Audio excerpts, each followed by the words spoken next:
some things I have learned about hiring virtual assistants. Doesn't matter if it's from the Philippines or anywhere, but typically I tend to hire from the Philippines. Okay, you will find that you are much better off hiring if you've got a list of tasks to do for your Amazon business, and those tasks are quite diverse.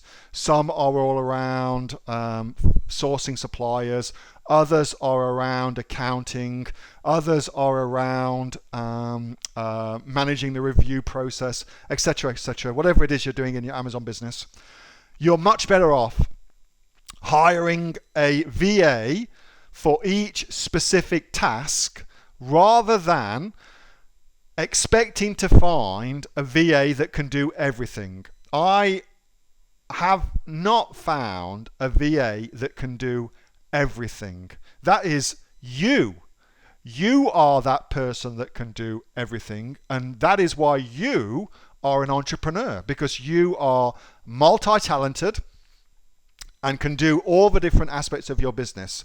But to expect that in an employee, you just ain't going to find that unless you can pay a shitload of money to somebody who has got the capabilities to be you, but doesn't want to be an employee. Sorry, doesn't want to be an entrepreneur, instead wants to be an employee. Typically, that's who you will hire, for instance, as your ops manager or CEO or something like that, okay? Up to a point in your business, and then you change your strategy. So you're much better off hiring for your specific tasks. That is the single biggest thing I can share with you. Don't expect to hire one rockstar VA who can do it all. Instead, look to hire 3, 4 part-time VAs who do distinctly specific tasks within your business. That's a much, much better strategy to undertake.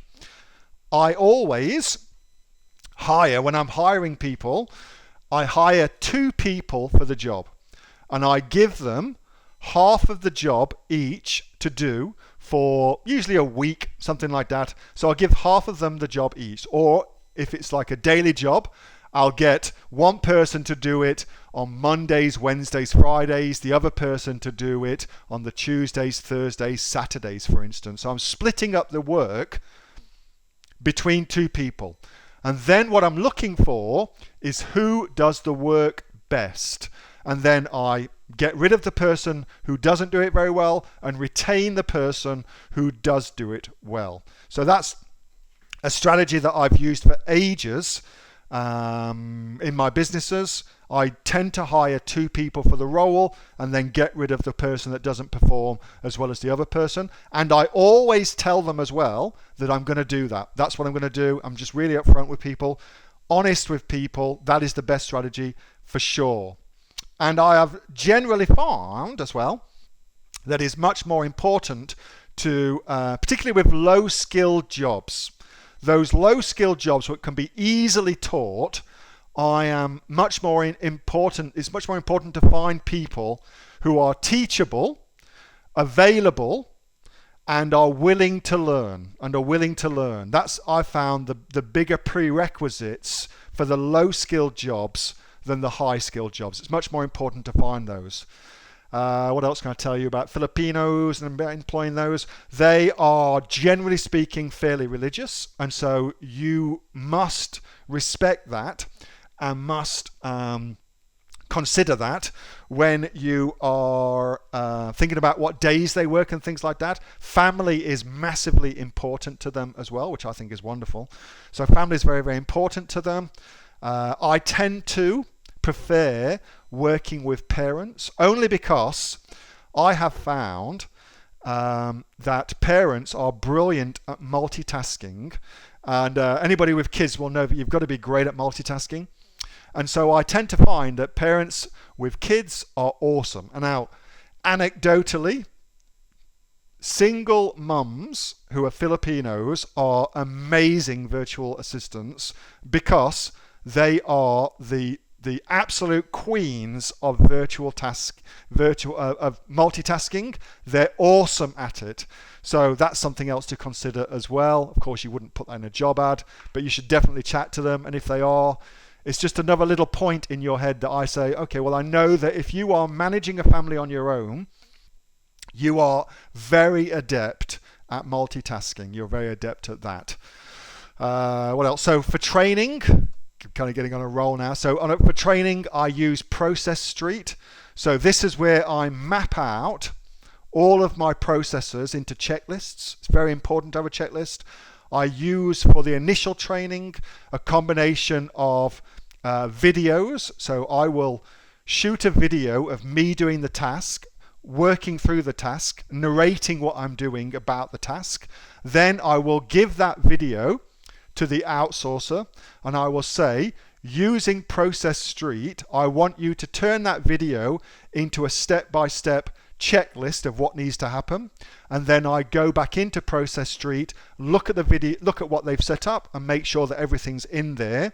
And then I manage them, certainly for the first few weeks, as they are doing that work to make sure it gets done properly. And I expect every day to get an email telling me the jobs that they've done and how that's actually happened as well. And then as far as just other little things that I've found which are really, really cool, I treat my virtual assistants, who for the most part are part-time, bar a couple, I treat them as full-time workers, and so I pay them holiday pay. I give them a Christmas bonus, so I always give a Christmas bonus to them as well. If they do a really great job, I invite them, like for instance with Orvi this year, I invited her and her family to Australia to come and be at the Aussie Online Entrepreneurs Conference. I invited her to come along to that, her and her family. She couldn't come because she got pregnant, and so she couldn't come, but she was intending to come, and I was just going to pay for all of that for her, because what I want is I want to work with people who are loyal and I love working for me. So if ever I'm in the shit, they'll happily help me out. I found that's a really cool thing to do. So I've still got, for instance, for Raw Local, one of my virtual assistants, a lady called Patricia, has been with me for 8 years. She's actually in Portugal, in the south of Portugal on the Algarve, but Patricia's been with me for 8 years. So I tend to keep my team for a long time because I treat them right and I look after them, and I think that's a cool thing to do as well. So not sure if that helps, but it's certainly some great things for you to think about, Dave, and hopefully that helps. But the number one thing, just to reiterate, the big thing that I started doing, Nicola Cairncross taught me this actually, and it works really, really well. You guys hopefully know Nicola, who she is I hire 2 people, let them test them both, and whoever works best, that's the person I use. That was a big thing for me doing that, and that was an important consideration for us to go through. Hey, thanks so much for watching that video, and I hope that you got some massive value from it. Before you go, do you live in Australia? If you do, this is for you. Would you like to learn how to sell things on Amazon here in Australia? Would you like to know what sells really, really well and what sells for the maximum amount of profit?